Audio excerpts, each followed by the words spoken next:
प्रश्न राहिला माझ्या मतदारसंघाचा. माझा प्रॉब्लेम काय आहे? मी मंगळसूत्र चोरांच्या विरोधी लढत नाही. मी मंगळसूत्र चोरांच्या विरोधी लढत नाही. मी मंगळसूत्र चोरांच्या विरोधी लढत नाही. पण आमची सगळ्यांची ही भावना आहे की आपण एकत्रित राहिलो तरच या सांगलीचा, सांगली जिल्ह्याचा, महाराष्ट्राचा आणि देशाचा विकास होईल. आणि तीच भूमिका आपल्या सर्वांच्या मनात असू दे अशी अपेक्षा व्यक्त करतो. प्रश्न राहिला माझ्या मतदारसंघाचा. माझा प्रॉब्लेम काय आहे? मी मंगळसूत्र चोरांच्या विरोधी लढत नाही. प्रॉब्लेम आहे.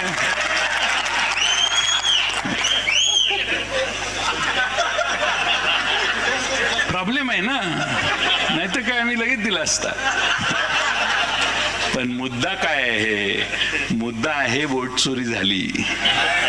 जिथे झाली तिथं राजीनामा द्या आणि परत एकदा निवडणूक लढवा.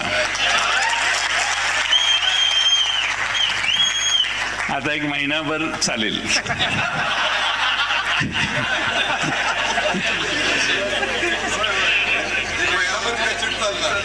समाजामध्ये असेही काही लोक लागतात जे निंदा करणारे असावेत. आता अलीकडे मी तयार करायला लागलो काही लोक. मी पुन्हा एकदा मला इथं बोलवल्याबद्दल आपल्या सगळ्यांचं, राजीव आवळेजी आमचे इचलकरंजीहून आले, आमचे जुने मित्र आहेत, ते अनेक वर्ष आम्ही एकत्रित काम करतोय, ते इथं आले. मौलासाहेब आले, त्यांचे मी मनपूर्वक आभार मानतो. तुम्हा सगळ्यांचे आभार मानतो.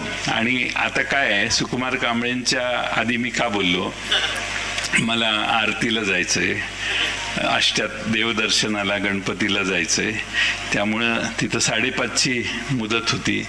त्यामुळं मी तुम्हा सगळ्यांची, कांबळे सरांची नम्रपणाने परवानगी घेतो आणि पुढच्या मार्गाला जातो. धन्यवाद.